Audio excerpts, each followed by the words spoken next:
Another reason that we're angry is because anything we neglect, we imbalance. So watch what it is that creates imbalance, and that is always because we neglect it. We neglect it because we don't give it time and attention. It's not because we're unaware that we're imbalancing, it's just that we don't make it a priority. So make a priority of balancing your life. So there's time for all the things that are important, and you don't give time to things that are not. I believe it's important not to give time to people that are draining or demeaning or angry. I believe we should not give time to anything that is destructive or creates imbalances. So I'm not going to go out and drink with the buddies. I'll enjoy my friends, but I'm not going to go drink with them. I'm not going to do anything that I feel imbalances me. So when you're not imbalancing yourself, then you're not neglecting your real needs. Any real need that's not met will create an imbalance. And the imbalance then precipitates the anger. So if you want to control anger and prevent it, keep balanced. Also, stop exaggerating your crisis. How many times have you acted in ways that were simply off the chart emotionally? And frequently, what you're angry about is not what you've seen or heard, but how you're reacting to it. So we're just a whole series of conditioned responses. And a lot of times, these are not ours. They come from our parents. They come from those around us, and we're merely mimicking what they did when they were confronted, and we're just taking on as our own. Long ago, we forgot it was about how dad or how mom or how aunts and uncles dealt with someone. That's our energy. What you're around, you take on. And as children, you're a vortex of all this going in. Why? Because at some point in your life, when you've made that exaggeration, people gave you attention. Generally as children.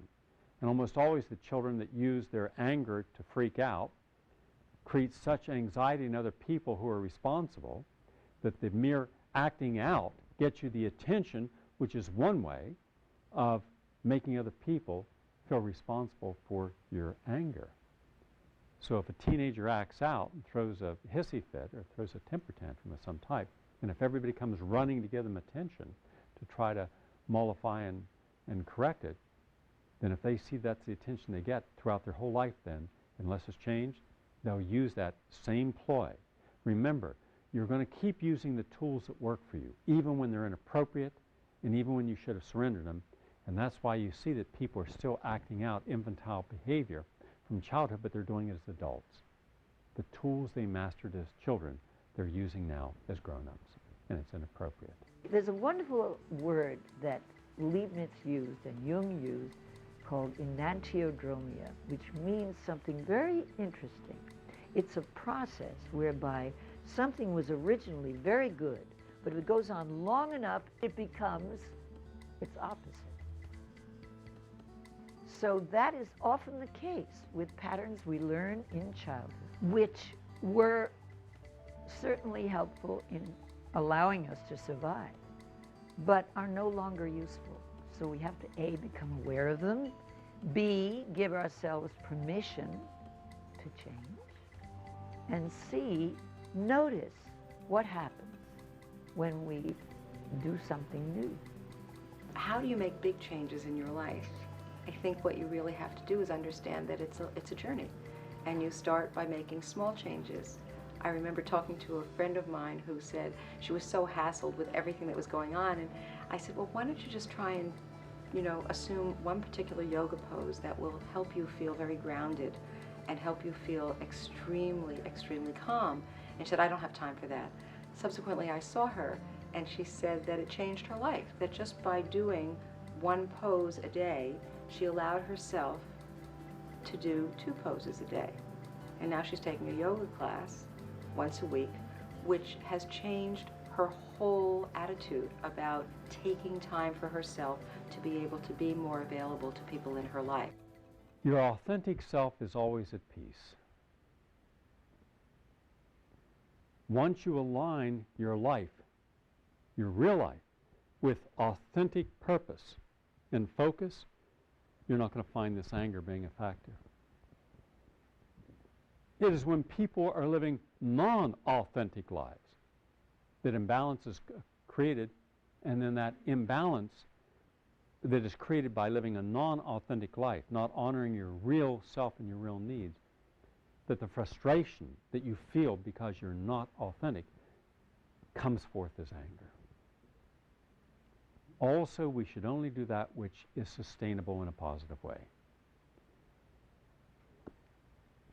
10 years ago, I had a wonderful friendship with a woman, and but at some point she said, Gary, I want children. I want to live in a house out in San Diego near my parents, and I believe that you should pull back from all the work you're doing. And I said, well, I have a wonderful daughter. I don't believe the world needs more children, but I would be interested in adopting an existing child in the United States to give them the kind of unconditional love and attention that their natural parents could not. But my work is my life. Being a dynamic, assertive energy, it's what we do. You know, we don't get tired, we love people, and we look at challenges and find alternative solutions. I'm not ever in my life, ever, going to go away, settle down, retire, or just make a little family. It's not going to happen. The person said, okay, and then left. Shortly thereafter, that person had found a man who was willing to give her everything that she wanted. And a year later, a person called and says, even though we never had the family, I don't want you out of my life because the energy that you share is so positive. I want to know that you're always there as a friend. I said, of course I'm there as a friend. You think about things today, you're either in someone's life or you're out of it. If you're out of someone's life, it's always a negative. It's always, this person did this person acted like that. And I realized a long time ago that my relationship is with life. How could I do the things I do and have a quality relationship?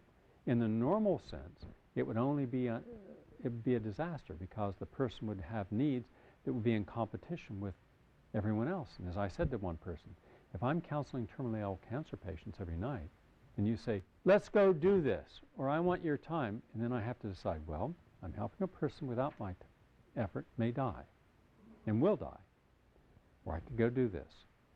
The way I live is, I share what I can, and I make moments for myself.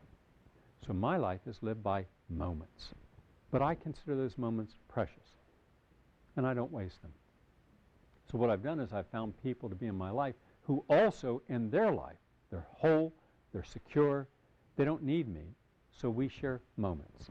Now that's not a traditional arrangement, but I found most traditional arrangements don't work. The fact is, most relationships don't work.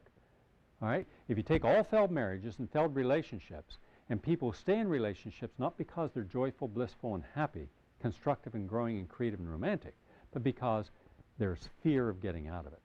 Nah, I don't want to start over. Well, so you're staying in a, it's doable. What does that mean? Well, that's like underwear that you don't want to wash, you just keep changing it inside out every day. You know, gets a little rancid. So if you took actually how many Americans have healthy, happy, positive relationships, they look forward each day to sharing something, you're probably at 1 or 2%. Adaptive relationships, probably another 10%, the rest are just a mess. Under normal situations, our lives are almost continuously run by our subconscious beliefs, invisibly. But when we start to recognize that somebody might be very important coming into our lives, a potential spouse, a potential partner for the future, all of a sudden, rather than operating from our subconscious beliefs, we become very conscious of ourselves. The day before we meet this person, it may take us 5 minutes to get dressed and 10 minutes to scarf down a McDonald's burger, and that was lunch. But the reality is, let's say today you meet this person and you're going to get dressed and go on a date. Well, it takes a lot more than 10 minutes because now you're not doing it with your just behavior coming from the subconscious. You become very conscious of what you're wearing. Your consciousness has you reflect upon yourself. It may take you hours to get dressed. You go out to dinner. It doesn't take 10 minutes to scarf down your food and wipe your face with your sleeve. Now you're very conscious of what's going on. You make sure you use every rule of etiquette. You're very careful about not talking with food in your mouth.